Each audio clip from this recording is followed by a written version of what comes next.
হে everyone, আসসালামু আলাইকুম। কেমন আছেন আপনারা সবাই? আশা করি সবাই ভালো আছেন। ইতিমধ্যে সব শুনতে পেরেছেন, বাইকের মহাসড়কের স্পিড 50। এটা কি মানা যায় ভাই? একটা বাইক মহাসড়কে চলবে, বাইকের স্পিড হলো 50। এটা কি মানা যায়? এটা কি কোনো কথা হইল?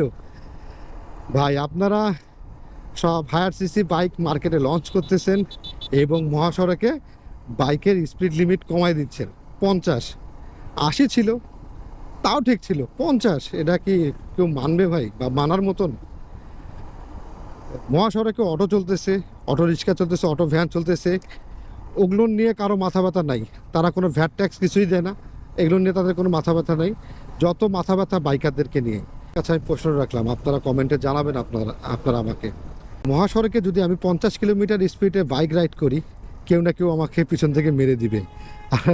আর একটা মজার বিষয় কি জানেন? আমি বাইক রাইড করবো না 50 কিলোমিটার স্পিড দেখবো, না এআই ক্যামেরা দেখবো? ভাই, সব কিছুরও তো একটা লিমিট আছে, তাই না? 80 স্পিড ছিল, তাও কাভার করা যাইতো। 50 কিলোমিটার স্পিডে কি কাভার করা সম্ভব? বা বাইকটি রাইড করা সম্ভব মহাসড়কে?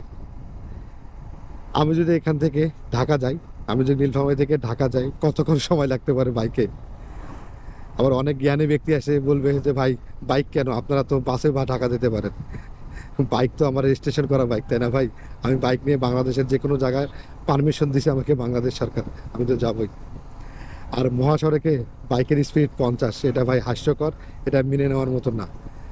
ভাই আমি পার্সোনালভাবে এটা মেনে নিতে পারতেছি না। আপনারা আপনাদের মতামতটা কমেন্টে অবশ্যই জানাবেন। আপনাদের মতামতও জানা দরকার। ধন্যবাদ সবাইকে, ভালো থাকবেন এবং এইটা বিষয়ে অবশ্যই মতামত দিবেন। ধন্যবাদ সবাইকে, আসসালামু আলাইকুম।